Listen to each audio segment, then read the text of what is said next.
মাত্র ২টা উপকরণ দিয়ে এই রকম দুর্দান্ত স্বাদের ললি যদি খেতে চান তাহলে আমার আজকের এই রেসিপিটা আপনাদেরকে ফলো করতে হবে। এখনও নিশ্চয়ই বুঝতে পারছেন না এই ললিটা কী দিয়ে বানানো। হ্যাঁ, এটা হচ্ছে আঙ্গুর ফলের ললি।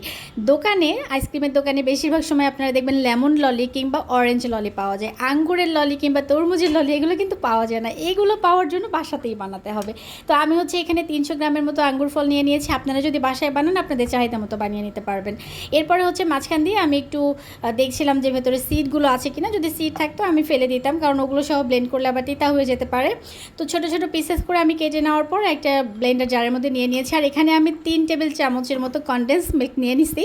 এই কনডেন্স মিল্কটা হচ্ছে বাসায় বানানো ছিল, আপনারা বাজারেরটাও ইউজ করতে পারেন, কোনো সমস্যা নেই। চাইলে এখানে কনডেন্স মিল্ক যদি বাসায় না থাকে তাহলে একটু গুঁড়া দুধ দিয়ে দিবেন এবং পরিমাণ মতো চিনি দিয়ে দিবেন।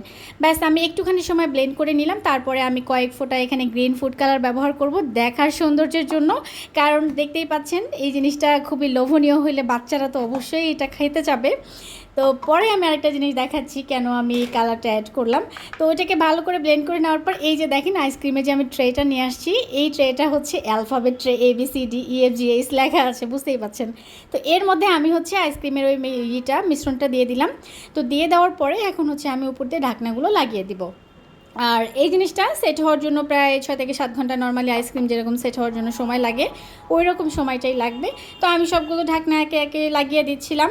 আর আঙ্গুরের পরিবর্তে যদি আপনারা এই সেম প্রসেসে অন্য কিছু দিয়ে বানাতে চান, যেমন তরমুজ দিয়েও বানাতে পারবেন। একই প্রসেসে যদি তরমুজ দিয়েও বানান না, এই ললিটা এত মজার হয়।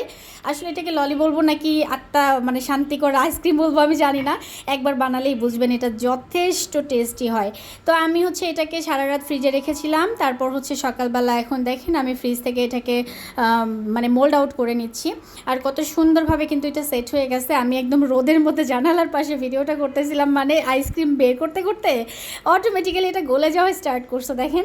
তো এই যে দেখেন প্লেটের মধ্যে অনেকটাই গলে গলে পড়ে যাচ্ছিল। তো যাই হোক, আমার এটা একদম ঠান্ডার মধ্যে নেওয়া উচিত ছিল, কিন্তু একদমই যদি ভেতরে নিয়ে আসতাম তাহলে ওই যে লাইটিংটা প্রবলেম হয় ক্যামেরার, তো যে কারণে আর কি রোদের সাইডে গিয়ে আমাকে ভিডিওটা করতে হয়েছিল। সমস্যা নেই, বাকিগুলো আমি আবার সুন্দর মতো ওই মোল্ডের মধ্যে ঢুকাই রেখে একটা হচ্ছে আমার মন শান্তি করে খেয়ে নিচ্ছিলাম। একদম প্লেট পুট চাইটা চুইটা সুন্দর করে মজা করে খেয়ে ফেলেছি।